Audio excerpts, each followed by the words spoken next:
Hello guys,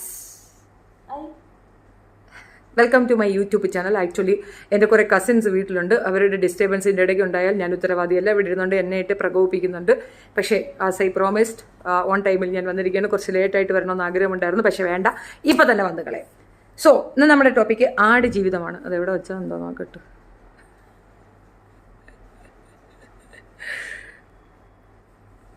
ഞാൻ ആട് ജീവിതത്തിനെ പറ്റി ഇന്നലെ ഒരു ഇൻ്റർവ്യൂ കണ്ടിരുന്നു.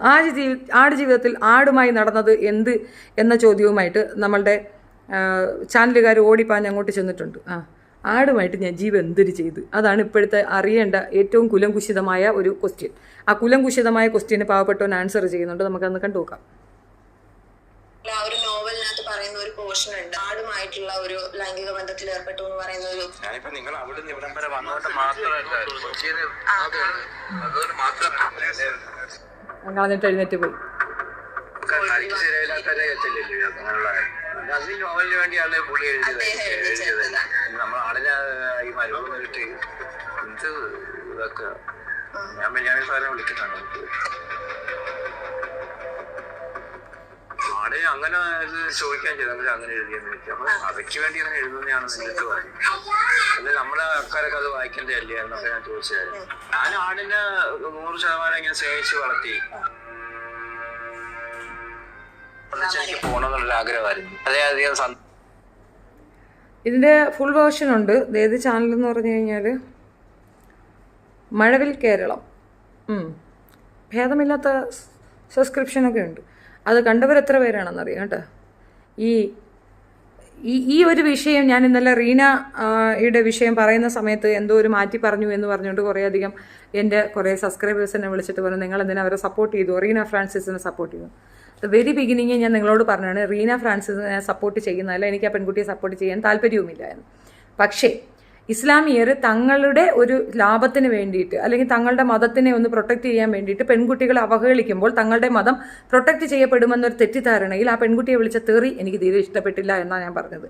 റീന ഫ്രാൻസിസ് എന്ന് പറയുന്ന ഒരു ഭീകര ജന്തുവൊന്നുമില്ല, അതൊരു പെണ്ണ് തന്നെയല്ലേ.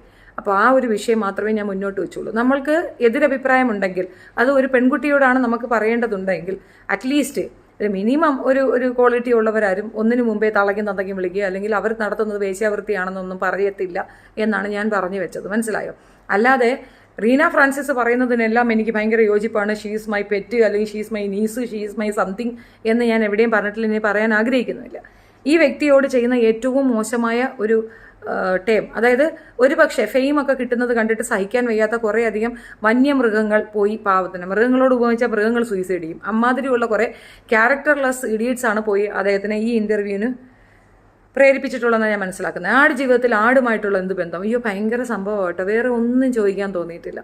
ആടിനെ മേയ്ക്കാനെന്ന വ്യാജേന കുറേയധികം പേരെ കൊണ്ടുപോകുന്നുണ്ട്, അവിടെ ഇതുപോലുള്ള പീഡനങ്ങൾ നടക്കുന്നുണ്ട് എന്നുള്ളത് വസ്തുതയാണ്. അതിനകത്ത് തർക്കിക്കേണ്ട കാര്യമൊന്നുമില്ല, അതൊരു വസ്തുതയാണ്, ഭീകരമായ ഒരു സത്യമാണ്. ദുബായ് ഒഴികെ ബാക്കി എല്ലാ ഇടങ്ങളിലും ഇതിൻ്റെ പ്രദർശനം നിരോധിച്ചിരിക്കുകയാണ്. അതിൽ നിന്ന് എന്ത് മനസ്സിലായി നിങ്ങൾക്ക്? അവർക്കിത് കാണാനുള്ള സഹിഷ്ണുത പോലുമില്ല. അതായത് അവർ ചെയ്യുന്ന പീഡനത്തിൻ്റെ മറ്റൊരു ലെവൽ തന്നെയാണത്. തർക്കിക്കേണ്ട, പ്രവാസികൾ അതിന് കള്ളം പറയുകയും വേണ്ട. ഫിനാൻഷ്യലി സൗണ്ടായി നിൽക്കുന്ന പ്രവാസികളെയല്ല ഞാൻ പറയുന്നത്. ഫിനാൻഷ്യലി സൗണ്ട് അല്ലാത്ത ആട് മേയ്ക്കാനും അടിമപ്പണിക്കുമായി പോകുന്ന ഒരുപാട് മനുഷ്യർ ഇന്നും ഉണ്ട് നമുക്കിടയിൽ. 8ാം ക്ലാസ് വരെ അല്ലെങ്കിൽ 18 വയസ്സായാൽ ആൺകുട്ടിക്ക് അടുത്ത ഒരു ടേം ഗൾഫിലേക്ക് എന്ന് തീരുമാനിച്ചുകൊണ്ട് ഒരുപാട് മുസ്ലിം കുടുംബങ്ങൾ നമുക്കിടയിലുണ്ട്. എൻ്റെ മെയിൻ റീസൺ ഇതേപോലുള്ള മുസ്ലിംസ് തന്നെയാണ്. കല്യാണം കഴിക്കുക, പെറിയിക്കുക, അടുത്ത പെണ്ണെ കാണുക, അടുത്ത പെണ്ണിലേക്ക് ബീജം കൊണ്ടിടുക എന്നൊരു ടേമിൽ നടക്കുന്ന തന്തയില്ലാത്ത കൊച്ചുങ്ങളെ വളർത്താൻ നിർബന്ധിക്കുന്ന ഒരു വിഭാഗം ഇസ്ലാമീയ വേഷധാരികളായ ഇസ്ലാം എന്ന് അവകാശപ്പെടുന്ന താലിബാനികൾ ഇവിടെയുണ്ട്. അവന്മാർ കാരണം അച്ഛനില്ലാതെ വളരേണ്ടി വരുന്ന കുട്ടികൾ 18 വയസ്സാകുമ്പോൾ തന്നെ തീരുമാനമെടുക്കും ഗൾഫ് രാജ്യങ്ങളിൽ പോയി തൻ്റെ കുടുംബം സേവ് ചെയ്യുക, പ്രൊട്ടക്റ്റ് ചെയ്യുക. ഇനി ഫിനാൻഷ്യലി സൗണ്ട് ആണെങ്കിൽ പോലും 18 വയസ്സ് കഴിഞ്ഞ് അവൻ്റെ ഉത്തരവാദിത്തം ഗൾഫിലേക്ക് പോവുക എന്ന്. ഗൾഫിൽ എന്തോ മാങ്ങാ വരയ്ക്കാണ്ടെന്ന് തള്ളിക്കയറി പോകുന്ന മിക്കവാറും കുട്ടികൾ ഫേസ് ചെയ്യുന്ന ഒരു പ്രോബ്ലം തന്നെയാണ് ഈ കാണുന്ന അടിമ ജീവിതം. ഒരു ഭ്രാന്തിന് അടിമപ്പെട്ട് ആ ഒരു ഏരിയയിൽ പെട്ടുപോയ മനുഷ്യൻ അവിടുന്ന് രക്ഷപ്പെട്ട് വരുന്നതാണ് കഥയുടെ ഇതിവൃത്തം. അതൊരു റിയൽ സ്റ്റോറിയാണ്. അതിന് തെറ്റായ വ്യാഖ്യാനം കൊടുത്ത് തെറ്റായ രീതിയിൽ അത് കഥയെ മറ്റൊരു തലത്തിലേക്ക് കൊണ്ടെത്തിച്ച ആള് ബെന്യാമിനാണ്. ഒരുപക്ഷെ കഥാകൃത്തായ മിക്കവാറും കഥാകൃത്തുമാർക്ക് ഇങ്ങനെ ഒരു സ്പെല്ലിംഗ് മിസ്റ്റേക്ക് ഉണ്ട്. അത്യാവശ്യം മസാല അതിനകത്ത് ചേർത്താൽ മാത്രമേ ആ കഥയ്ക്കൊരു മൂല്യം ഉണ്ടാവൂ, അല്ലെങ്കിൽ അതിനൊരു വിറ്റുവരവ് ഉണ്ടാവുള്ളൂ. ഇപ്പം നമ്മൾ ചില സിനിമകൾ പിടിക്കുമ്പോഴത്തേക്കും അത്രയും നല്ല കഥാമൂല്യമുള്ള സിനിമകൾക്കകത്ത് അഡൾട്ടറി കയറ്റുന്നതിൻ്റെ റീസൺ ആ സിനിമയൊന്ന് ഓടാൻ വേണ്ടിയിട്ടാണ്. അപ്പോൾ അത് കാണാൻ ആഗ്രഹിക്കുന്ന, അത് വായിക്കാൻ ആഗ്രഹിക്കുന്ന ഒരു വിഭാഗം വായനാശീലമുള്ള അല്ലെങ്കിൽ വായിക്കാൻ ആഗ്രഹിക്കുന്നവർക്ക് വേണ്ടിയിട്ട് അയാൾ എഴുതി ചേർത്ത ഒരു സാധനത്തിനെ വെച്ച് ഒരു വലിയ ഒരു സബ്ജക്റ്റ് അല്ലെങ്കിൽ പറയാൻ ഉദ്ദേശിക്കുന്ന ഒരു വലിയ കാര്യത്തിനെ അതിൻ്റെ തെറ്റായ ദിശയിലേക്ക് കൊണ്ടുപോകാൻ ഈ പറയുന്ന വൃത്തികെട്ട മാധ്യമധർമ്മത്തിന് സാധിക്കുന്നു എന്നുള്ളതാണ് ഇതിൻ്റെ ഏറ്റവും വലിയ മോശമായ ഒരു വശം. പ്രത്യേകിച്ച് എത്തിക്സ് തീരെ ഇല്ലാത്ത ഒരു വൃത്തികെട്ട മാധ്യമധർമ്മമാണ് ഈ പറയുന്ന മനോരമ കേരളമോ മഴവിൽ കേരളം എന്ന് പറയുന്ന ചാനലുകാർ ചെയ്തിരിക്കുന്നത്. ഈ രീതിയിൽ അവിടെ കഷ്ടത അനുഭവിക്കുന്ന ഒരുപാട് പ്രവാസികളുണ്ട്. അത് സോഷ്യൽ സർവീസിൽ നിൽക്കുന്നവരടുത്ത് ചോദിച്ചു കഴിഞ്ഞാൽ അവരത് പറയും. ഒരു പരിധിവരെ ഇന്ന് അത് ഈ നജീബ് എന്ന് പറയുന്ന വ്യക്തി തന്നെ പറഞ്ഞിട്ടുണ്ട്, ഇന്നത്തെ കാലഘട്ടത്തിൽ ആളുകൾ അന്വേഷിച്ച് പോവുകയും ഫോണ് ബാക്കിയുള്ള സംവിധാനങ്ങൾ ഉള്ളത് കൊണ്ട് മിക്കവാറും സേവ് ചെയ്യുന്നത്. നമുക്ക് ഈ ഫോൺ ഫെസിലിറ്റീസ് ഒക്കെ വരാൻ തുടങ്ങിയിട്ട് 10-15-20 കൊല്ലം അതിൻ്റെ മേളിലായിട്ടില്ല എന്നുള്ളതാണ് വസ്തുത. 96-98 കാലഘട്ടങ്ങളിൽ അവിടെ ചെല്ലുമ്പോഴത്തേക്ക് മൊബൈൽ എന്താന്ന് പോലും എനിക്കറിയാത്തൊരു കാലഘട്ടം ഉണ്ടായിരുന്നു. ഇന്ന് മൊബൈൽ ഇല്ലാതെ ജീവിക്കാൻ പറ്റാത്തൊരു സാഹചര്യത്തിൽ നമ്മളെ കൊണ്ടെത്തിച്ചിട്ടുണ്ട്. ആ കാലഘട്ടത്തിലൊക്കെ അവിടെ പെട്ടുപോകുന്ന മനുഷ്യർക്ക് രക്ഷപ്പെടാൻ ഒരു ചാൻസും ഉണ്ടായിരുന്നില്ല. അന്ന് നടന്ന ഒരു സംഭവത്തിൻ്റെ ശരിക്കും പറഞ്ഞാൽ വിഷ്വലൈസേഷനാണ് ഇപ്പോൾ നടന്നിട്ടുള്ളത്. അത് കാണുകയും അന്ന് എത്രത്തോളം കഷ്ടപ്പെട്ട മനുഷ്യരുണ്ട്, അതിനേക്കാൾ കഷ്ടപ്പെടുന്ന മനുഷ്യർ ഇന്നുമുണ്ട്. കാരണം വിസ ഇല്ല, പത്താക്ക ഇല്ലാതെ പെട്ടുപോകുന്നവരുണ്ട്. മരണപ്പെട്ടു പോയാൽ രേഖയില്ലാത്തത് മൂലം ഈ മരിച്ച ശവശരീരങ്ങൾ അവിടെ തന്നെ കുഴിച്ചിടുന്ന ഒരു രീതിയുമുണ്ട്. ഇസ്ലാം വംശജരുടെ ഏക ഒരു മാർഗം എന്ന് പറയുന്ന പ്രവാസമാണ്, അല്ലെങ്കിൽ സൗദി ഇതുപോലുള്ള രാജ്യങ്ങളിലേക്ക് പോയാൽ നമ്മൾ സെറ്റിൽഡ് ആയി എന്ന് ചിന്തിക്കുന്ന അമ്മമാരായാലും വീട്ടിലുള്ള അമിതമായി ഈ പണ ആശയ്ക്ക് വേണ്ടി കുട്ടികളെ അങ്ങോട്ട് പറഞ്ഞു വിടുന്നവർക്ക് ബോധമുണ്ടാകാൻ വേണ്ടി ഈ സിനിമ ഉപകരിക്കുമെന്നുള്ളതാണ് വസ്തുത. നമ്മളുടെ കുഞ്ഞുങ്ങൾ അല്ലെങ്കിൽ ഇനിയുള്ളൊരു ജനറേഷനെ നമുക്ക് പഠിപ്പിക്കണമെന്നോ അല്ലെങ്കിൽ നമ്മുടെ നാട്ടിൽ തന്നെ നിലനിർത്തണം എന്നും തോന്നാൻ ഇങ്ങനെയുള്ള സിനിമകൾ ഉപകാരപ്രദമാകും.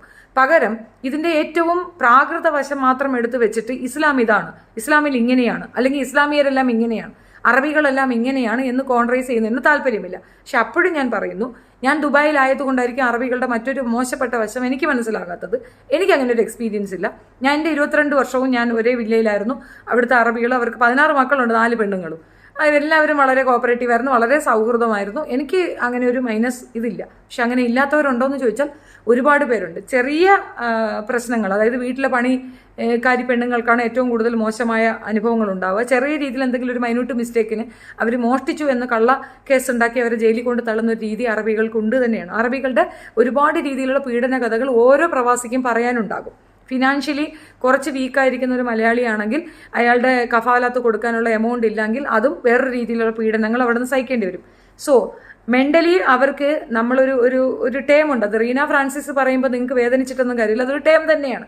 അവർക്ക് അതൊരു അടിമ ലെവൽ തന്നെയാണ് അവർക്കുള്ളത്. ഇന്നത്തെ സാഹചര്യങ്ങൾ, അതായത് ഫിനാൻഷ്യലി സൗണ്ടായി നിൽക്കുന്നവർക്ക് ചില രീതിയിൽ മാറ്റങ്ങളുണ്ട്, ചില രീതിയിലുള്ള പ്രിവിലേജസ് കിട്ടുന്നു എന്നതിനപ്പുറം ഒരുപാട് രീതിയിൽ അറബികൾക്ക് പവറുള്ള ഒരു പ്രദേശം തന്നെയാണ് അത്. കാരണം അവിടെ എന്ത് സ്ഥാപനം തുടങ്ങുമ്പോഴും ഒരു ജോലിയും ചെയ്യാത്ത ഒരുത്തന് ഇന്ന എമൗണ്ടായിട്ട് ഒരു എമൗണ്ട് കൊടുക്കേണ്ട ഒരു ഗതികേട് മറ്റു നാട്ടിലുള്ളവർക്കുണ്ട്. ഇതില്ലാത്ത ചൈനക്കാർക്ക് മാത്രമേ ഉള്ളൂ എന്നാണ് ഞാൻ മനസ്സിലാക്കുന്നത്. അവർക്ക് കഫീലിൻ്റെ ആവശ്യമില്ല എന്നാണ്. ദുബായിയുടെ വേഷനാണ് ഞാൻ പറയുന്നത്. ഞാൻ ദുബായിലായതുകൊണ്ടാണ് എനിക്ക് അതിൻ്റെ ഒരു ഡീറ്റെയിൽ പറയാൻ പറ്റുന്നത്. സോ ഈ രീതിയിൽ ഇത്രയും അധികം പ്രൊവോക്ക് ചെയ്യുന്ന രീതിയിൽ അവർക്ക് ഈ സിനിമ നിരോധിക്കേണ്ട ഒരു ആവശ്യകത വന്നതിൻ്റെ അർത്ഥം ആ സിനിമ സക്സസ് ആണെന്നുള്ളതാണ്. അതായത് അറബികൾക്ക് തങ്ങളുടെ തെറ്റ് മനസ്സിലായി എന്നതിൻ്റെ അർത്ഥമാണ് അത് നിരോധിക്കേണ്ട ഒരു ആവശ്യകത അവർക്കുണ്ടായിട്ടുള്ളത്. അപ്പോൾ നമ്മൾ എന്താ ചെയ്യേണ്ടത്? സിനിമ മാക്സിമം വിജയിപ്പിക്കുകയാണ് വേണ്ടത്. അത് പൃഥ്വിരാജിന് വേണ്ടിയിട്ടല്ല, പ്രവാസികൾക്ക് വേണ്ടിയിട്ടാണ്. അവസ്ഥ കേടുകൊണ്ടും ഗതികേട് കൊണ്ടും ഗൾഫ് രാജ്യങ്ങളിൽ പോയി പെട്ടുകിടക്കുന്ന മനുഷ്യർക്ക് അവിടെയുള്ള ഒരു അവസ്ഥ ഇവിടെ ഇതാണ് എന്ന് മനസ്സിലാക്കി കൊടുക്കാൻ ഇത്തരം സിനിമകൾ കൂടുതൽ വരണം അത്രേ. അപ്പം മാത്രമേ ഈ നാട്ടിലുള്ള മനുഷ്യർക്ക് അതിലൊരു തിരിച്ചറിവുണ്ടാവുകയുള്ളൂ. എങ്ങനെയുണ്ടാകും?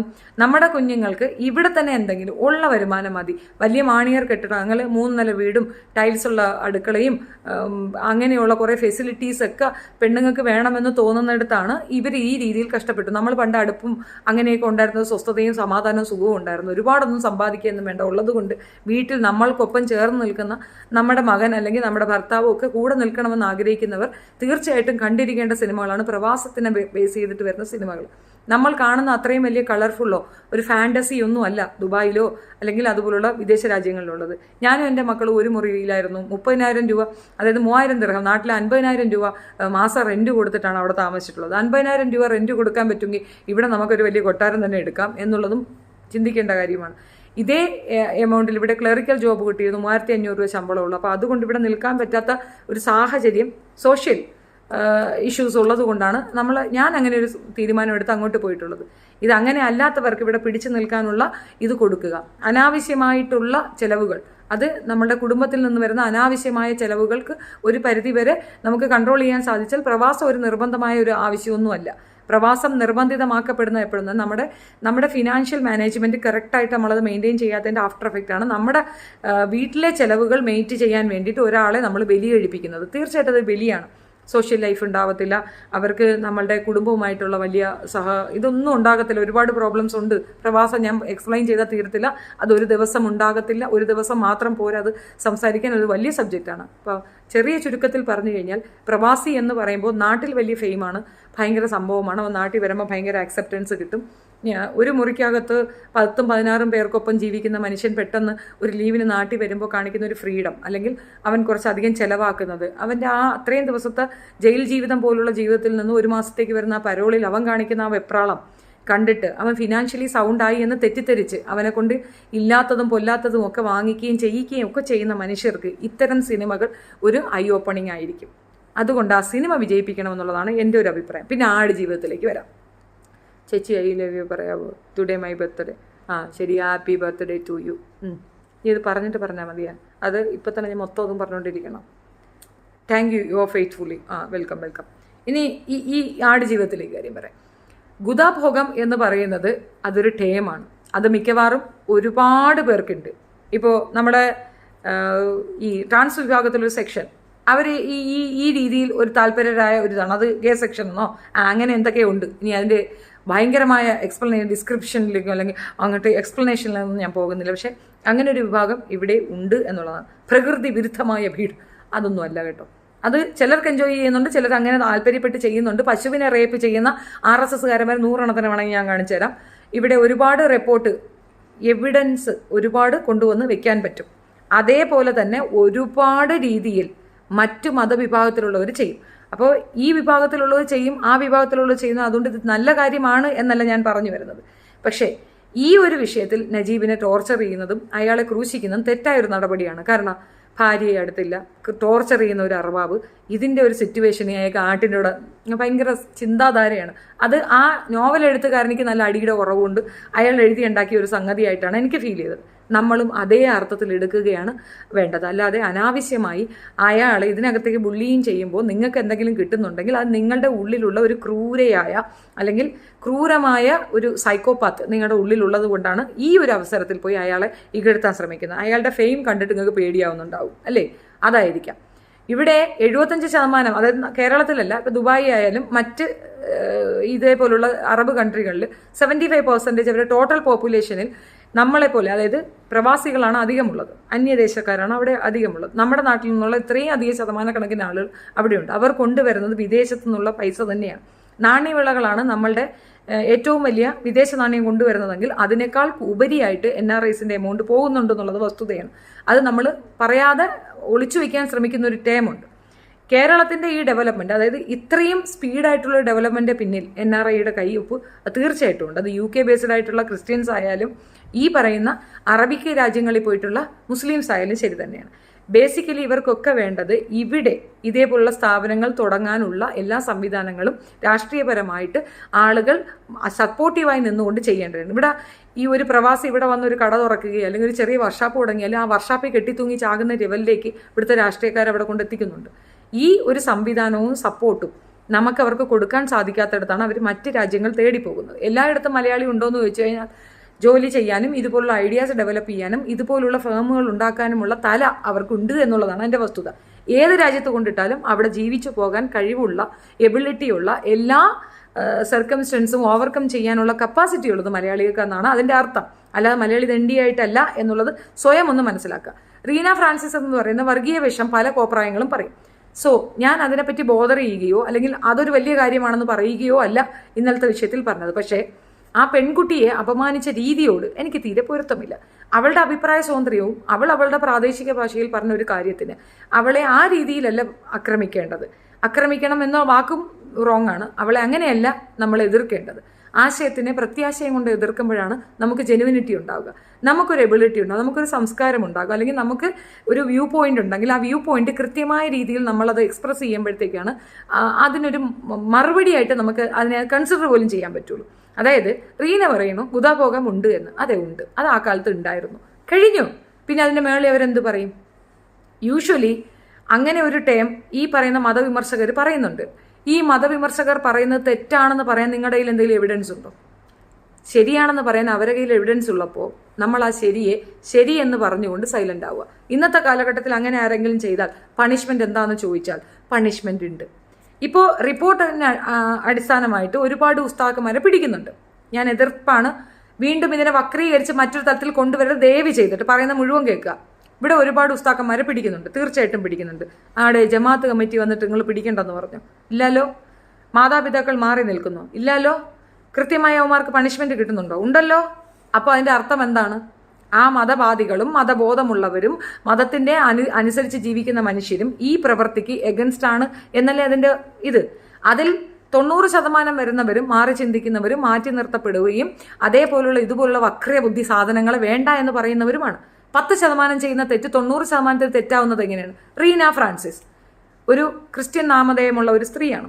അവരെല്ലാ മതത്തിനെയും പറയുന്നുണ്ട്, എടുത്തുണ്ടെന്നൊക്കെയാണ് അവർ പറയുന്നതെങ്കിലും അവർ ഏറ്റവും കൂടുതൽ ആക്രമിക്കുന്നത് അവരുടെ മതത്തിനെയോ അല്ലെങ്കിൽ അവരുടെ മതത്തിൽ താഴ്ന്ന ജാതിക്കാരായിട്ടുള്ള, അതായത് ലറ്റീൻസ്, സിറിയൻ, കത്തോലിക്ക് ഇങ്ങനെയുള്ളവരെയൊക്കെയാണ് അവർ കൂടുതൽ എടുത്തു വെച്ച് പറയുന്നത്. അതുപോലെ പന്തക്രോസ്ത, വെന്തക്രോസ്ത, വേവാത്ത ക്രോസിനെയൊക്കെയാണ് അവർ പറയുന്നത്. അപ്പോഴും ഞാൻ ചോദിക്കുന്നത്, ഈ സ്ത്രീക്ക് അക്സെപ്റ്റൻസ് കിട്ടാനും അല്ലെങ്കിൽ സോഷ്യൽ മീഡിയയിൽ നിൽക്കാനും വേണ്ടിയിട്ട് അവരുപയോഗിക്കുന്ന ഒരു വൃത്തികെട്ട സ്ട്രാറ്റജിയെ നമ്മൾ അതേ ടൈമിൽ അവർക്ക് മറുപടി കൊടുത്ത് അവസാനിപ്പിക്കുന്നതിൽ എൻ്റെ ശരിയായിരുന്നു. അവർ ചോദിക്കുന്ന ചോദ്യത്തിന് നിങ്ങളുടെ കയ്യിൽ മറുപടി ഉണ്ടെങ്കിൽ, കൃത്യമായ മറുപടിയാണ് നിങ്ങൾ പറയുന്നതെങ്കിൽ അവളുടെ ഉത്തരം മുട്ടിപ്പോകത്തില്ലേ? അതിന് പകരം നീ തൊഴിലെടുക്കുന്നത് മറ്റേ തൊഴിലല്ലേ, നീ പഞ്ചായത്ത് കിണറല്ലേ, നീ പഞ്ചായത്ത് കുളമല്ലേ എന്ന് ചോദിച്ചു കഴിഞ്ഞാൽ നിങ്ങളുടെ ബലഹീനതയല്ലേ എവിടെ കാണുന്നത്? നിങ്ങൾക്ക് ഉത്തരമില്ലാത്തത് കൊണ്ടല്ലേ നിങ്ങൾ കൊഞ്ഞണം കുത്തി കാണിക്കുന്നത്? അതാണ് എൻ്റെ ചോദ്യം. എൻ്റെ ചോദ്യം വളരെ ആപ്റ്റായിരുന്നു. അത് തെറ്റിദ്ധരിക്കപ്പെട്ടത് കൊണ്ടാണ് ഇപ്പോൾ അത് വീണ്ടും റിപ്പീറ്റഡ്ലി ആ വിഷയം തന്നെ എടുക്കേണ്ടി വന്നത്. ചോദ്യം ഇതാണ്. ഞാൻ നിങ്ങളോടൊരു ക്വസ്റ്റ്യൻ ചോദിക്കുന്നു. നിങ്ങളുടെ പുസ്തകത്തിൽ ഗോദാഭോഗം ഉണ്ടോ? ഉണ്ടെങ്കിൽ ഉണ്ട് എന്ന് പറയുക. അല്ലാതെ ഞാൻ ചെയ്യുന്ന തൊഴിൽ പഞ്ചായത്ത് സാധനമാണോ അല്ലെ പഞ്ചായത്തിൽ നിന്നുകൊണ്ട് നിൽക്കുന്ന സ്ത്രീയാണ് എന്ന് എന്നോട് മറുപടി പറയുന്നതിലല്ല നിങ്ങളുടെ മികവിരിക്കേണ്ടത്. അതിൽ ഉണ്ട് എങ്കിൽ ഉണ്ട് എന്ന് പറയാം. അക്കാലഘട്ടങ്ങളിൽ ഗോത്രീയ സമൂഹത്തിനെ തിരുത്തി കൊണ്ടുവരാൻ വേണ്ടിയിട്ടാണ് മതങ്ങൾ ഉണ്ടാക്കിയിട്ടുള്ളത്. ഈ ഇസ്ലാം മതം ഉണ്ടാക്കുന്നതിന് മുമ്പ് ഇവിടെ മനുഷ്യർ ജീവിച്ചിരുന്നു. ക്രൈസ്തവ മതം ഉണ്ടാകുന്നതിന് മുമ്പും മനുഷ്യർ ജീവിച്ചിരുന്നു. ജൂതമതത്തിന് മുമ്പും മനുഷ്യർ ജീവിച്ചിരുന്നു. ഹൈന്ദവ മതത്തിന് മുമ്പും, അതൊരു മതമല്ല സംസ്കാരമാണെങ്കിൽ പോലും അതിന് മുമ്പും ഇവിടെ മനുഷ്യർ ജീവിച്ചിരുന്നു. അന്നും ഈ ദൈവം ഉണ്ടായിരുന്നു. ദൈവം ഇല്ലാണ്ട് ഇതൊന്നും വരത്തില്ലെന്നല്ലേ നിങ്ങളുടെ വിശ്വാസം. അപ്പോൾ അന്നും ഇതുപോലത്തെ ദൈവങ്ങൾ ഉണ്ടായിരുന്നു. നിങ്ങൾ കുറച്ച് കോമൺ സെൻസോട് ഇരുന്ന് ചിന്തിച്ചാൽ തീരാവുന്ന ഒരു ചെറിയ പ്രശ്നത്തിനെ ഊതിപ്പെരിപ്പിച്ച് വലുതാക്കി ആ പെൺകുട്ടിയെ വ്യക്തിഹത്യ ചെയ്യുമ്പോൾ ആ മതവാദികൾ ചെയ്യുന്ന തോന്നിവാസങ്ങൾക്ക് ഞങ്ങളും കൂടെ കാരണക്കാരാവുകയാണ്. കാരണം അവർ പറയുന്നത് ഇത്രയധികം വൾഗർ മെന്റാലിറ്റി ഉള്ള മനുഷ്യരാണ് അതിനകത്തെന്ന്. ഞാൻ ഏറ്റവും കൂടുതൽ അഭിമാനിക്കുന്നത് ഞാനൊരു ഇസ്ലാമാണെന്ന് പറയുമ്പോഴാണ്. അതിൻ്റെ കാരണം സമാധാന മതമെന്ന് ഞാൻ വിശ്വസിക്കുന്ന ഈ മതം സ്ത്രീകളെ അങ്ങേയറ്റം ബഹുമാനിക്കുന്നു എന്നാണ് എൻ്റെ ചെറിയ പ്രായത്തിൽ ഞാൻ മനസ്സിലാക്കിയിട്ടുള്ളത്. ഈ പറയുന്ന മതത്തിനെയാണ് അവഹേളിക്കാനായിട്ട് ഈ മതവാദി എന്ന് ശൗര്യം കൊള്ളുന്ന ഇവൻ തൻ്റെ കമൻറ്റിലൂടെ അവളെ മുഖത്തേക്ക് അടിക്കൂ എന്ന് പറയുന്നത്. സ്ത്രീയെ അടിക്കാൻ ആഹ്വാനം ചെയ്യുന്നതാണോ ഇസ്ലാം മതം? ഇസ്ലാം മതത്തിൽ സ്ത്രീകളെ ആക്രമിക്കാൻ പറയുന്നുണ്ടോ എന്നുള്ളത് എൻ്റെ ചോദ്യം. അതിനുത്തരം പറയുക. ഉണ്ടോ? ഇല്ല. അപ്പോൾ ഇസ്ലാമിൽ സ്ത്രീകളെ, അതായത് ആണുങ്ങളുടെ സ്വർഗം അമ്മയുടെ കാലടികളിൽ എന്നാ പറയുന്നത്. അപ്പം ഏറ്റവും റെസ്പെക്റ്റ് കൊടുക്കേണ്ട അമ്മയ്ക്കാണ്. പലിശ വാങ്ങുന്നതും കൊടുക്കുന്നതും മാതൃഭോഗത്തിന് സമമാണ്. അതിൽ പരം ഒരു ക്രൈം ഇനി ഉണ്ടാവാനില്ല. നമ്മൾ ഏറ്റവും കൂടുതൽ വെറുക്കുന്ന അറയ്ക്കുന്ന ഒരു കേസ് മാതൃഭോഗം എന്നൊരു രീതിയാണ്. അത് അത്ര വലിയ ക്രൈമാണ്. നീ അത് ചെയ്യരുത് എന്ന് പറയാനാണ് ഈ പലിശ കൊടുക്കുന്നതും വാങ്ങുന്നതിനെയും പറ്റി അങ്ങനെ ഒരു ഇത് കൊടുത്തിട്ടുള്ളത്. ഇന്നത്തെ അങ്ങനെ ഒരു ഡിസ്ക്രൈബ് ചെയ്തൊരു സാധനത്തെ ഇന്നത്തെ നമുക്ക് ഫോളോ അപ്പ് ചെയ്യാൻ പറ്റുമോ ഇല്ലെന്നുള്ളത് മറ്റൊരു വിഷയം. പക്ഷേ അങ്ങനെയാണ് മതത്തിൽ കൃത്യമായി പറഞ്ഞിട്ടുള്ളത്. അപ്പം തെറ്റുകുറ്റങ്ങൾ അമ്മയിലൂടെ, അതായത് അമ്മയെ വെച്ചാണ് അവർ ആ തെറ്റുകുറ്റങ്ങളെ ഈ രീതിയിൽ മാറ്റി ചിന്തിക്കാനും ഇനിമേലിൽ തെറ്റുകുറ്റങ്ങൾ ചെയ്യാതിരിക്കാനും അവരുടെ സമൂഹത്തിന് പറഞ്ഞു കൊടുക്കും. അത് തന്നെ അനൗൺസ് ചെയ്യുന്നത്. ഈ സാധനം ഇപ്പോഴുള്ള ആളുകൾ എടുത്തു വെച്ചിട്ട് ഇസ്ലാം എന്ന് പറയുമ്പോൾ പെണ്ണിനെ 2 തെറി വിളിക്കുക, പെണ്ണിനെ 2 ചവിട്ട് കൊടുക്കുക, അവളെ അകത്തോട്ട് പറയാം കയറിപ്പോടി മിണ്ടരുത്, ആണുങ്ങൾ സംസാരിക്കുമ്പോൾ പെണ്ണുങ്ങൾക്ക് എന്ത് കാര്യം എന്ന് ചോദിക്കുന്നിടത്ത് ഈ പുസ്തകം കൃത്യമായി വായിക്കുകയോ അക്കാലഘട്ടത്തിൽ സ്ത്രീകൾക്ക് റെസ്പെക്റ്റ് കൊടുത്ത രീതി മനസ്സിലാക്കുകയോ ചെയ്തിട്ടില്ല. ഇസ്ലാം മതവിഭാഗത്തിൽ മുഹമ്മദ് നബി വിവാഹം കഴിച്ചത് തന്നെക്കാൾ 20 വയസ്സ് മുതിർന്ന ഒരു സ്ത്രീയാണ്. ഇന്നത്തെ കാലഘട്ടത്തിൽ പോലും ഒരു മനുഷ്യന് ചിന്തിക്കാൻ പറ്റാത്ത ഒരു കാര്യം അക്കാലഘട്ടത്തിൽ നവോത്ഥാന നായകൻ എന്ന് പൂർണ്ണമായി അവകാശപ്പെടാവുന്ന മുഹമ്മദ് നബി ചെയ്ത ഒരു കാര്യമാണ്. അത് പണത്തിന്റെ പേരിലോ വേറെ എന്ത് കിന്തത്തിന്റെ പേരിലാണ് പുള്ളി അത് ചെയ്തിട്ടുണ്ടോ ഇല്ലയോ. ഇന്നത്തെ സമൂഹത്തിൽ പോലും, അതായത് പുരോഗമനവാദം അവകാശപ്പെടുന്ന ഇന്നത്തെ സമൂഹത്തിൽ പോലും 20 വയസ്സ് മുതിർന്ന ഒരു സ്ത്രീയെ വിവാഹം കഴിക്കാൻ ഒരു സമൂഹത്തിലെ ആണുങ്ങളും തയ്യാറാവുകയില്ല, ചിന്തിക്കുക പോലും ഇല്ല. 2 വയസ്സ് കൂടിയാൽ തന്നെ കണാപ്പുണ കണക്കാ കുണക്കാന്ന് പറയുന്ന ടേമാണ് ഇവിടെ ബാക്കിയുള്ള മതവാദികൾക്കുള്ളത്. അപ്പോൾ അതിനകത്ത് ഏറ്റവും ബെസ്റ്റ് ആയിട്ടുള്ള സംഭവങ്ങൾ നമ്മൾ ഇഗ്നോർ ചെയ്യുകയും മോശമായ വശങ്ങൾ ഹൈലൈറ്റ് ചെയ്യുകയും ചെയ്യുന്നവർക്ക് അതിലെ ബെസ്റ്റ് സാധനങ്ങൾ എടുത്തു നിരത്തി കൊടുത്ത് അതിനെ കണ്ണിക്കുന്നിടത്താണ് യഥാർത്ഥ മതബോധം എന്ന് പറയുന്നത്. ഇസ്ലാം വാദം എന്ന് പറയുന്നത് അതാണ്. ഇസ്ലാമിക വാദം അത് തന്നെയാണ്. ഞങ്ങളുടെ ഗ്രൂപ്പിൽ KP എന്ന് പറയുന്നത് റഹ്മത്തുള്ള എന്നാണ് പുള്ളിക്കാരൻ്റെ പേര്. പുള്ളിക്കാരൻ ഒരു ഇത് കൊണ്ടുവന്നിട്ടു. അതിനകത്ത് ഏതോ BJPയുടെ മെയിൻ നേതാവ് ആരെയോ തല്ലി, അത് വീട്ടിൽ നിൽക്കുന്ന ജോലിക്കാരനെ തല്ലി. അതുകൊണ്ട് ഈ ഒട്ടകമോറനിക്ക് ആടുജീവിതത്തിൽ അയാളെ തല്ല, മനസ്സിലായോ? അതുകൊണ്ട് അറബികൾക്ക് കുഴപ്പമില്ല. അതല്ല അതിനെ സാധൂകരിക്കുന്ന വഴി എന്ന് പറയുന്നത്. അറബികൾക്ക് ഇങ്ങനെ ഒരു പ്രശ്നമുണ്ട്.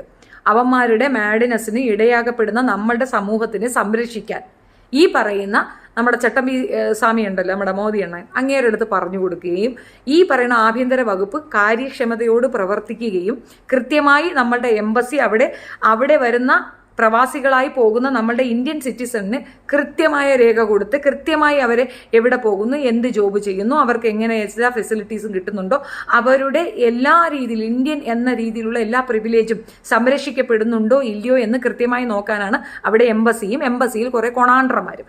ടാക്സ് പേയ്മെന്റിൽ നിന്ന് അവന്മാർക്ക് കൊടുക്കുന്ന ഒരു എമൗണ്ട് വെർത്താണോ അല്ലേന്ന് അന്വേഷിക്കാൻ അതിന്റെ മുകളിൽ ഒരു അധികാരിയെ വെക്കുന്നത്. എംബസിക്ക് ഒരു സാമാനമുണ്ട്, അയാളെ ഏൽപ്പിച്ചു കൊടുക്കുന്നത്. അപ്പോൾ ഇത് കൃത്യമായി അവർ നിർവഹിക്കുന്നുണ്ടോ ഇല്ലയോ എന്ന് അന്വേഷിക്കേണ്ട ഉത്തരവാദിത്വം ആരാണ്? നമ്മൾക്ക് തന്നെയാണ്. നമ്മൾ കൊടുക്കുന്ന ടാക്സ് പേയ്മെന്റ് കൊണ്ടാണ്, നമ്മൾക്ക് വേണ്ടിയിട്ടാണ് ഇവരെ അവിടെ വെച്ചിരിക്കുന്നത്. ഈ വിവരങ്ങളോ ബോധങ്ങളോ ഇല്ലാത്ത മനുഷ്യർ ഇങ്ങനെ അങ്ങോട്ടും ഇങ്ങോട്ടും ആർഗ്യുമെന്റ്സ് ചെയ്യും. ഇപ്പോൾ സംഘികൾ പറയും ഞങ്ങളാണ് ഭയങ്കര സംഭവങ്ങൾ, ഞങ്ങൾ ഭയങ്കരമായിട്ട് ചെയ്യുന്നുണ്ട്, അവിടെ അടിമ വേലയാണ് എന്ന് റീന ഫ്രാൻസിസ് പറഞ്ഞതുപോലെ ഒരു ടേം പറയും. അതേ ചോദ്യം റീന ഫ്രാൻസിസിനോട് തിരിച്ചു ചോദിക്കാം. നിങ്ങൾ ഈ പാലസ്തീനിൽ പോയി ചെയ്യുമ്പോഴോ അല്ലെങ്കിൽ ഇസ്രായേലിൽ പോയി ചെയ്യുമ്പോൾ നിങ്ങൾക്ക് കിട്ടുന്ന പ്രിവിലേജ് ആസ് എൻ ഇന്ത്യൻ പൗര എന്ന രീതിയിലാണ്, അല്ലെങ്കിൽ ഇന്ത്യൻ പൗരത്വം വിളിച്ചറിയാൻ പബ്ലിക്കായിട്ട് വന്ന് പറയാം. എന്നിട്ട് അവളുടെ അടുത്ത് പറ ആ ഭാഷ സംസാരിച്ച് അവിടുത്തെ നാട്ടുകാരെ പ്രൊവോക്ക് ചെയ്ത് അവിടുത്തെ നാട്ടുകാരുമായിട്ട് അങ്ങ് ജീവിക്കാം. മലയാളം അവൾ പറയണ്ട, ഈ രാജ്യത്ത് വരികയും വേണ്ട, ഇവിടെ വേണ്ടെന്നങ്ങ് വെച്ചാൽ പോരെ. അത് പബ്ലിക്കായിട്ട് കൃത്യമായി കാര്യങ്ങൾ പഠിച്ച് മനസ്സിലാക്കി പറയാൻ പ്രാപ്തരായ കൊണ്ട് പറയിക്കുന്നതാണ് യഥാർത്ഥത്തിലുള്ള മതവാദം. അല്ലെങ്കിൽ നമ്മളുടെ പൗരന്മാരുടെ അവകാശങ്ങൾ എങ്ങനെ പരിഗണിക്കപ്പെടണം, അതിനെ എങ്ങനെ സംരക്ഷിക്കപ്പെടണം എന്നുള്ള ഒരു ബോധം, സാമാന്യ ബോധമില്ലാത്ത കുറെ പേ പിടിച്ച ആൾക്കാർ ഈ പറയുന്ന ഇൻഫ്ലുവൻസേഴ്സ് എന്ന മോഡലിൽ കയറിയിരുന്ന് കുത്തിയിരുന്ന് ഗർജിക്കുന്നത് ശരിക്കും പറഞ്ഞാൽ വിപരീത പദമായിട്ടേ വരുമുള്ളൂ. അതായത് വിപരീത ഇതേ എഫക്റ്റെ കൊണ്ടുവന്ന് തരുവോളെന്നാണ് ചുരുക്കത്തിൽ പറഞ്ഞത്. ഇയാൾ ചെയ്ത, അപ്പം നജീബ്, ആ വ്യക്തിയുടെ പേര് എനിക്കറിയത്തില്ല, അയാൾ പറഞ്ഞത് നിങ്ങൾ ചെയ്യുന്ന ഒരു കമന്റ് അവളുടെ മുഖത്തേക്കുള്ള ഒരു അടിയാകട്ടെ, എടി നീ അവിടുത്തെ പഞ്ചായത്ത് മറ്റതല്ലേ എടി എന്ന് ചോദിക്കുമ്പോൾ അവൾ പറഞ്ഞ സാധനത്തിന് ഒരു പടി കൂടെ കുറച്ചുകൂടെ എണ്ണ കോരി ഒഴിച്ചു കൊടുക്കുകയാണ്. അതായത് ഇസ്ലാം എന്താണെന്ന് ചോദിച്ചാൽ ദൈവനാണ് എന്ന് അവൾക്ക് ചൂണ്ടിക്കാണിക്കാൻ സിമ്പിളായിട്ട് പറ്റും. അത്രയും ഞാൻ പറഞ്ഞതിൻ്റെ ഇൻഷോട്ടുള്ളൂ. റീന ഫ്രാൻസിസ് ഒരു തെണ്ടിത്തരം പറഞ്ഞാൽ ആ തെണ്ടിത്തരത്തിന് ഖണ്ഡിക്കാനുള്ള ബോധം ഇപ്പുറത്തുള്ളവർക്ക് ഉണ്ടാക്കി കൊടുക്കുക, അതിന് മറുപടി ഇപ്പുറത്തുള്ളവർ പറഞ്ഞു കൊടുക്കുക. പ്രാകൃതരായി കിടന്നിരുന്ന ഒരു മതസമൂഹത്തിൽ നിന്നുകൊണ്ട് നവോത്ഥാനം കൊണ്ടുവന്ന ഒരു വ്യക്തിയാണ് മുഹമ്മദ് നബി. അക്കാലഘട്ടത്തിൽ പെണ്ണുങ്ങൾക്ക് സ്വത്തവകാശം ഇല്ലാത്തടത്ത് 1/3 സ്വത്ത് കൊടുക്കാൻ തയ്യാറായതാണ് മുഹമ്മദ് നബി. ഫസഹ് എന്നൊരു സിസ്റ്റം കൊണ്ടുവന്ന് വിവാഹ കരാറിനെ ഏറ്റവും മൂല്യമുള്ളതാക്കി പെണ്ണിനെ ഏറ്റവും കൂടുതൽ നല്ല രീതിയിൽ അവളുടെ അവകാശങ്ങളെ സംരക്ഷിക്കാനുള്ള എല്ലാ ടേമും ഉൾപ്പെടുത്തി കൊണ്ടുവന്ന ഒരു സാധനമാണ് ഫസഹ്. മറ്റൊരു മതവിഭാഗത്തിലും അതില്ല എന്ന് ഓർത്തുകൊള്ളണം. ഒന്നിൽ കൂടുതൽ വിവാഹം കഴിക്കാൻ പെർമിഷൻ കൊടുക്കുമ്പോഴും ആദ്യ ഭാര്യയുടെ സമ്മതം വേണമെന്ന് പറയുമ്പോൾ മുഹമ്മദ് നബി അവിടെ പറഞ്ഞു വെച്ചത് മറ്റൊരു കാര്യമാണ്. ഇതിനെ ഹൈലൈറ്റ് ചെയ്യാനും പറയാനും പ്രാപ്തരായ പുരോഹിതന്മാർ ഇസ്ലാമിൽ ഇല്ല എന്നുള്ളത് ചുരുക്കം. അവരുടെ കോൺസെൻട്രേഷൻ മുഴുവൻ ഹൗ ടു ഡു സെക്സ്, എങ്ങനെ സെക്സ് ചെയ്യാം, കാൽ മേൽപോട്ട് വേണോ, കാല് തലയിലോട്ട് വയ്ക്കണോ, അല്ലെങ്കിൽ വേറെ എങ്ങോട്ടെങ്കിലും പൊസിഷൻ എങ്ങനെയാണ്, ഇതാണ് ഇന്നത്തെ ഉസ്താക്കന്മാർ പഠിപ്പിക്കുന്നത്. പകരം ഇത്തരം കാര്യങ്ങൾ ശരിക്ക് പഠിച്ച് പറഞ്ഞാൽ കഴിവുള്ള ആൾക്കാരെ വളർത്തിക്കൊണ്ടുവരികയും അവരെ കൊണ്ട് ഇത് പറയിക്കുകയും ചെയ്യുമ്പോൾ ഇസ്ലാമിലുണ്ടായ പേര് ദോഷം മാറും. രണ്ടാമത്, ഇസ്ലാമിൽ നിന്ന് ഒരാൾ പോയി കഴിഞ്ഞാൽ അത് സുന്നത്താണ്, പൊയ്ക്കോട്ടെ എന്ന് പറഞ്ഞെങ്കിൽ മിണ്ടാതിരിക്കുന്നതിന് പകരം അവരെ പിന്തുടർന്ന് ആക്രമിക്കുകയും അവരെ അപമാനിക്കുകയും ചെയ്യുമ്പോൾ അവർ വടിയെടുക്കും. ആ വടി മുഴുവൻ ഇസ്ലാമിനും അടി കിട്ടുന്ന രീതിയിലാകും. കാരണം അത്രത്തോളം ഇത് മൃഗീയമായ മോശമായ വശങ്ങൾ ഇസ്ലാമിലുണ്ട്. അത് ഗോത്രീയ കാലത്ത് കണ്ടുപിടിച്ച ഒരു മതമായതുകൊണ്ടും അത് എന്ന് എക്സിക്യൂട്ട് ചെയ്തതുകൊണ്ടും അന്നുണ്ടായിരുന്ന എല്ലാ വൾഗറിസം ഒന്നും തീർക്കാനൊന്നും അദ്ദേഹത്തിനെ കൊണ്ട് സാധിച്ചിരുന്നില്ല. സ്വന്തം ജീവിതത്തിൽ പോലും അത് പ്രാക്ടിക്കലാക്കാൻ അദ്ദേഹത്തിന് സാധിച്ചിരുന്നില്ല. ആ ഒരു കാര്യം ഉമാരെടുത്ത് അവഹേളന രീതിയിൽ പറയും. മനസ്സിലായോ? അതായത് അയലത്തെ ചങ്കരി ഛർദ്ദിച്ചപ്പോൾ ഒരു കരട് കണ്ടു എന്നുള്ളത് 1 കിലോമീറ്റർ അപ്പുറത്ത് ചെല്ലുമ്പം അയലത്തെ ചങ്കരി ഛർദ്ദിച്ചത് ഒരു കാക്കയാണ് എന്ന് പറയുന്ന ടേമാണ് ഇന്ന് സോഷ്യൽ മീഡിയയിലുള്ളത്. ആ ടേമിൽ അത് വൾഗറാകും, നാശമാകും, നമ്മുടെ മതം നശിപ്പിക്കപ്പെടും, അല്ലെങ്കിൽ നമ്മുടെ മതത്തിനെ അവഹേളിക്കും നമ്മൾ ഇങ്ങനെ കണ്ടുകൊണ്ട് നിൽക്കേണ്ടി വരും. ഇത് ബോധമുള്ള മേത്തന്മാർക്ക് മനസ്സിലാവത്തില്ല. കാരണം ഇപ്പോൾ വരും എനിക്ക് തന്തയ്ക്കും തള്ളയ്ക്കും എൻ്റെ വാപ്പാക്ക് 2 വാപ്പായും എനിക്ക് 2 വാപ്പായും എൻ്റെ കൊച്ചുങ്ങൾക്ക് 5 വാപ്പായും ഉണ്ടാക്കാനായിട്ട്. സ്വാഭാവികമായും പറയുന്ന കാര്യങ്ങൾ പോലും വിട്ടിട്ട് തെറി വിളിക്കാൻ തോന്നുന്ന ടൈമിലേക്ക് ഈ മതം വിമർശിക്കുന്നവരെ കൊണ്ടെത്തിക്കുന്നത് നിങ്ങൾ തന്നെയാണ്.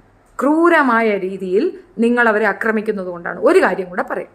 ഇസ്ലാം മതത്തിൽ നിന്ന് മാറിപ്പോകുന്നവർ, എക്സ് മുസ്ലിം ആകുന്ന അല്ലെങ്കിൽ ഇസ്ലാം മതം ഉപേക്ഷിക്കുന്നവർക്കെല്ലാം തന്നെ യൂട്യൂബ് ചാനലുണ്ട്. Not the point. എല്ലാവർക്കും യൂട്യൂബ് ചാനലുണ്ട്. കാരണം അവർക്ക് പിന്നെ അന്നം എന്ന് പറയുന്നത് യൂട്യൂബ് ചാനലാണ്. That is a only solution. അവർക്ക് വേറെ എവിടെയും ജോലിക്ക് പോകാനൊക്കത്തില്ല, ജീവിക്കാൻ അവർ സമ്മതിക്കത്തില്ല. മരിക്കുക എന്നുള്ള ഒരു ടേമിലേക്ക് അവരെ കൊണ്ടെത്തിക്കുന്നത് ഇസ്ലാമിയർ തന്നെയാണ്. ആ ടേം മാറണം. അപ്പം മതം വിട്ടു പോയാൽ ഈ മതത്തിലേക്ക് തിരിച്ചു വരാൻ അവൻ ആഗ്രഹിക്കുന്ന രീതിയിൽ മതവാദികൾ ഇടപെട്ട് നോക്കൂ, പ്രശ്നം തീരും. പകരം അവനെ കൊല്ലുക എന്ന ഒരൊറ്റ ടാർഗറ്റിൽ അവനിക്ക് ജോലി നഷ്ടപ്പെടുത്തുക, അവൻ്റെ കുടുംബം ഇല്ലാതാക്കുക, അവൻ്റെ കുട്ടികളെ നശിപ്പിക്കുക, അവൻ്റെ കുട്ടികൾക്ക് ജോലി ഇല്ലാതാക്കുക, ഈ ടേമിൽ നിങ്ങൾ അവരെ പിന്തുടരുമ്പോൾ എന്ത് സാധനത്തിനും ഒരു ഓപ്പോസിറ്റ് റിയാക്ഷൻ ഉണ്ടാകും എന്നുള്ളത് പ്രതീക്ഷിക്കുക. തിരിച്ച് കിട്ടുമ്പോൾ മോങ്ങിയിട്ട് കാര്യമില്ല. ഗൾഫിലിരുന്നുകൊണ്ട് ഒരുത്തൻ നിരന്തരമായി സ്ത്രീകളെ വിമർശിക്കുകയാണ്. നിങ്ങൾക്കത് കേട്ടിട്ട് സൂഹിക്കുന്നല്ലേ? നല്ല സുഖമുണ്ടല്ലേ? നിങ്ങളെ മാത്രമല്ല അത് ഒരു ഷെൽട്ടറാണെന്നും ഇവിടെ നിന്ന് വിദേശത്തേക്ക്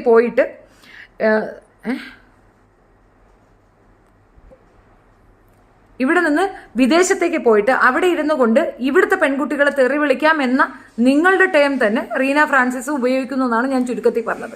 അത് റീന ഫ്രാൻസിസ് പ്രാവർത്തികമാക്കുമ്പോൾ അതുപോലെ ഇനിയും കൂടുതൽ ആൾക്കാർ പ്രാവർത്തികമാക്കും. നിങ്ങൾ ശ്രദ്ധിച്ചിട്ടുണ്ടോ? ഇവിടെ ഇരുന്ന് പറയുന്നതിനേക്കാൾ കൂടുതൽ വിദേശത്തിരുന്നുകൊണ്ട് നിങ്ങളെ ഊക്കുന്നുണ്ട്. എന്തുകൊണ്ടാണ്? നിങ്ങൾ അതുപോലെ ചെയ്യുന്നത് കൊണ്ടാണ്. ആദ്യം നിങ്ങൾക്കിടയിലുള്ള മതം തലയിൽ കയറിയ മതവാദികളെന്ന് അവകാശപ്പെടുന്ന യൂട്യൂബേഴ്സിന് മൂക്ക് കയറിയിടുക. ഇതുപോലെ സ്ത്രീകളെ അവഹേളിക്കുന്ന നിങ്ങൾ കണ്ടുകൊണ്ട് മിണ്ടാൻ നിൽക്കുമ്പോൾ നിങ്ങൾ അവഹേളിക്കുന്ന ഞങ്ങളും ഒക്കെ കണ്ടുകൊണ്ട് മിണ്ടാണ്ടിരിക്കും. കാരണം ടിറ്റ് ഫോർ ടാറ്റ്, അതാണ് അതിൻ്റെ shot. I am a human being, I don't care any ones at all. Thank you. I am Muhammad. അതിനിപ്പോൾ ഞാൻ എന്തോ വേണം? ഹായ് ഷെഫീന ചേച്ചി, സുഖമാണോ?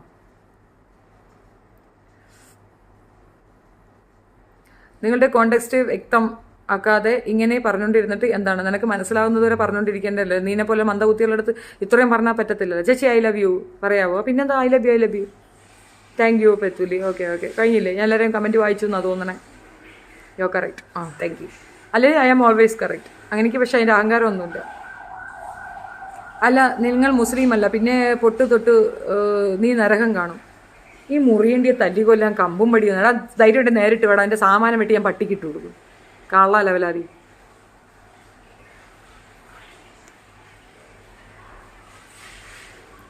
So that's it. ഇനി നമുക്ക് കുറച്ച് പേഴ്സണൽ കാര്യം പറയാം കേട്ടോ. It's not personal. ഞാനും ജാസ്മിനും തമ്മിൽ ഉള്ള ഒരു ഇഷ്യൂവും കൂടെ ഒരു എക്സ്പ്ലനേഷൻ തരാം. അല്ലെങ്കിൽ അത് വേണമെങ്കിൽ ഞാൻ പിന്നെ ഒരു ലൈവായിട്ട് വന്ന് പറഞ്ഞാലും പറയാം. തൽക്കാലം ഇത് മതി അല്ലേ? നമുക്ക് ജാസ്മിൻ്റെ ഇഷ്യൂ കുറച്ച് ലേറ്റായിട്ട് ഞാൻ വീണ്ടും ഒരു ലൈവ് വരുന്നു, അതിനകത്ത് ഞാൻ എക്സ്പ്ലെയിൻ ചെയ്യുന്നതായിരിക്കും. സോ ഈ ആടുജീവിതത്തിൻ്റെ വിഷയത്തിൽ എനിക്കിതേ പറയാനുള്ളൂ. ആ മനുഷ്യനെ പോയി ഇൻ്റർവ്യൂ എടുത്ത വൃത്തികെട്ട ജന്തുക്കൾക്ക് എൻ്റെ നടുവിരൽ നമസ്കാരം. അയാൾ ചെയ്ത വലിയൊരു കാര്യമല്ല. അയാൾ അനുഭവിച്ച ഒരു ബുദ്ധിമുട്ടിനെ പറ്റി അയാൾ ഒരു കഥയുണ്ടാക്കുകയും ആ കഥ കൃത്യമായി സിനിമയാവുകയും വളരെ സന്തോഷപൂർവ്വം അതെല്ലാവരും അക്സെപ്റ്റ് ചെയ്യുകയും ചെയ്യുന്ന ഒരു സാഹചര്യത്തിൽ ഈ രീതിയിൽ അതിനെ വക്രീകരിച്ച് മോശമാക്കിയ വൃത്തികെട്ടവന്മാർക്ക് എൻ്റെ നടുവിരൽ. How is Vinu? He's okay. എന്താ Shiny Thomas? What's your problem? എന്താ ഷൈനി തോമസിന് എന്താ അറിയേണ്ടത്? Why you are asking my personal questions? ഇപ്പോൾ എൻ്റെ വൈഫ്, എൻ്റെ ഹസ്ബൻഡ്, എൻ്റെ അമ്മ, എൻ്റെ അച്ഛൻ, ഇതൊക്കെ ഞാൻ കൃത്യമായിട്ട് നിൻ്റെ അടുത്തൊന്ന് പറഞ്ഞാലേ ഞാൻ ഈ പറയണ നീ അക്സെപ്റ്റ് ചെയ്യുമെന്നല്ലോ ഉണ്ടോ? How is your husband? Where is your husband? How many husband you are? How many father you have? അത് പറഞ്ഞേ. നിൻ്റെ തന്തയ്ക്ക് നിനക്ക് എത്ര തന്തയുണ്ട്? നിൻ്റെ ഭർത്താവ് എവിടെ? നിൻ്റെ കൊച്ചുങ്ങൾ എവിടെ? എൻ്റെ കൊച്ചുങ്ങളുടെ അച്ഛൻ തന്നെയാണ് നിൻ്റെ കൂടെ ഉള്ളത്. Did I am asking something? തലയ്ക്ക് സുഖമില്ലെങ്കിൽ വല്ല മണ്ഡൽ ഹോസ്പിറ്റലിൽ പോയി കിടക്കുക കേട്ടോ. Don't waste my time. Minu എവിടെ? മിനു കാലിൻ്റെ ഇടയിൽ ഇരിപ്പുണ്ട്. വേണോ? ഇപ്പോൾ വേണോ? പേഴ്സണൽ പറയുമ്പോൾ വാ. അപ്പോൾ ആ ചോദ്യമൊക്കെ ചോദിച്ചാൽ അതൊരു ഇൻട്രസ്റ്റിംഗ് ഉണ്ടായിരിക്കും കേട്ടോ. Because you made it public. ആണോ? ഇപ്പോൾ അതാണ് പറഞ്ഞല്ലേ, വിനുവിൻ്റെ ചന്തിയിൽ എത്ര ഇത്, ചന്തിക്കകത്ത് നിന്ന് എത്രയൊക്കെ വരുന്നുണ്ട്, എത്ര വളി, ഇതൊക്കെ ഞാൻ ഇരുന്ന് പറയുമായിരുന്നു അല്ലേ? ഓ അയ്യോ, എന്നിട്ട് ചോദിച്ച ചോദ്യത്തിന് ഉത്തരം പറ. നീ നിനക്ക് എത്ര തന്ത? How many father you have? Tell me that. മനസ്സിലാക്കുന്ന രീതി പറഞ്ഞു, കേൾക്കേണ്ടവർക്ക് കേട്ട് മനസ്സിലാക്കി പ്രവർത്തിച്ചാൽ ഇതെല്ലാം അവസാനിക്കും, അത്രയേ ഉള്ളൂ. I never said anything public. You are asking something public, you are asking some questions. നീ എന്നോട് ചോദ്യങ്ങൾ ചോദിക്കുമ്പോൾ അതിനൊരു മറുപടി ഉണ്ടാവും. ഞാനൊരു വീഡിയോ അതിനെപ്പറ്റി ക്രിയേറ്റ് ചെയ്തതിന് you have to ask there only, not here. ഇത് entirely different topic, entirely different വിശദീകരണം. ഇതിനകത്ത് വന്ന് പറയുന്നത് നിനക്ക് നല്ല അടിയുടെ കുറവാണ്, അത്രയേ ഉള്ളൂ കേട്ടോ. കുത്തം മുട്ടുമ്പോളാ. ലോകത്ത് ഒരു ശക്തി വിചാരിച്ചാലും ദ പേഴ്സൺ എന്നെ വിട്ടു പോകുമെന്ന് നീക്ക് ചിന്തിക്കുക പോലും വേണ്ടില്ല. And someone is publishing about him, അതെനിക്ക് തീരെ ഇഷ്ടപ്പെട്ടില്ല. സോ പബ്ലിക്കലി തന്നെ ഞാൻ അതിന് മറുപടി കൊടുത്തിട്ടുണ്ട്.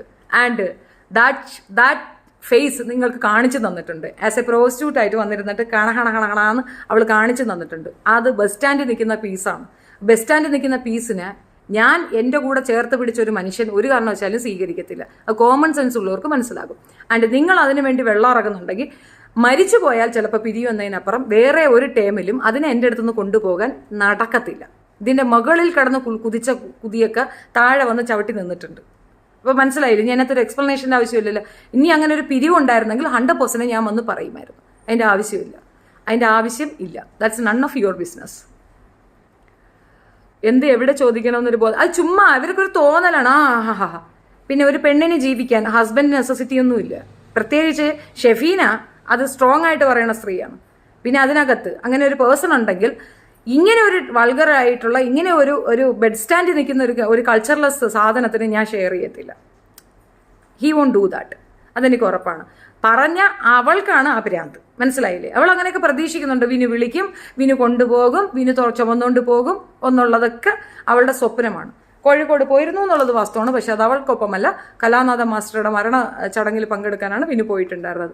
കോമൺ സെൻസ് ഉള്ളവർക്ക് ഞാൻ പറഞ്ഞ എന്താണെന്ന് മനസ്സിലാകും. പിന്നെ ബ്രേക്കപ്പ് ആവുന്ന കാര്യം പബ്ലിക്കിൽ വന്ന് പറയാൻ നീയൊക്കെയല്ലേ ഞങ്ങൾക്ക് ചെലവിന് വരുന്നത്? ആണോ? Show proof women. ഇല്ലെങ്കിൽ നീ എന്തോ ചെയ്യും? If I am not giving you any proof, what you will do?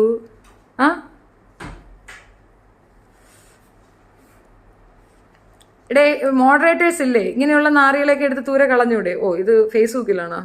ഫർദി വന്നാലേ പറ്റുള്ളൂ. നീ കുറെ കൂടെ കൊണയടി, കാണട്ടെ.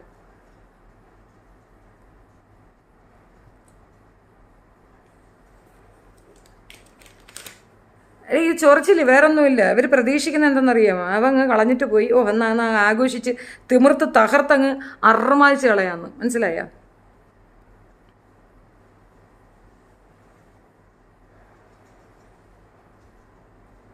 ഇപ്പം തീർത്ത് തരാം കഴപ്പ്, കുത്തിക്കഴപ്പ് ഇപ്പം തീർത്ത് തരാം.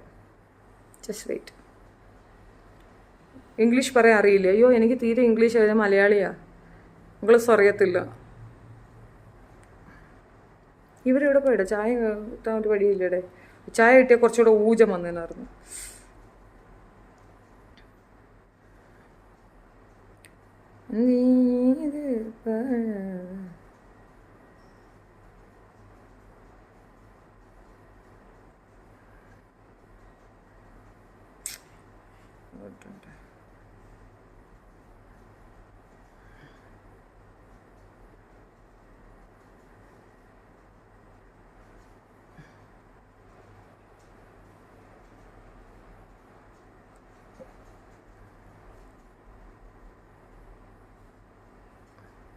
Waiting for Fijo's update. അത് ശരി. തട്ടക്കറാണിയാണ് നിനക്ക് സപ്പോർട്ടീവായിട്ടുള്ളത്. എടാ, തട്ടക്കറാണി ആയിരിക്കും അല്ലേ നിനക്ക് സപ്പോർട്ടീവായിട്ടുള്ളത്? ശേ, എടാ പോയി.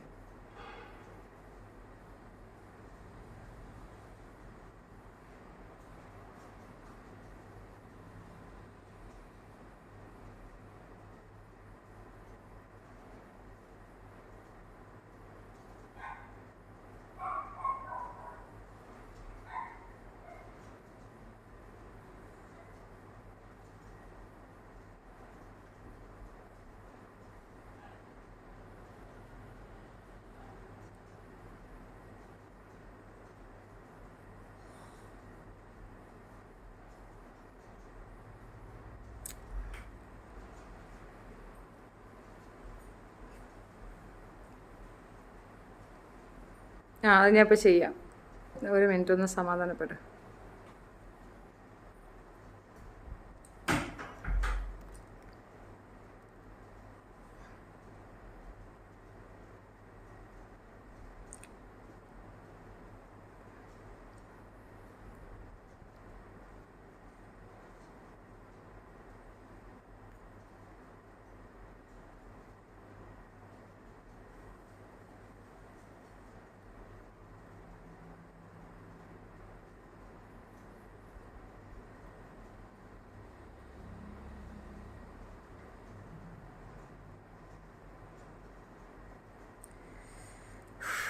ഓക്കെ, നെക്സ്റ്റ് ടൈം നോക്കാം.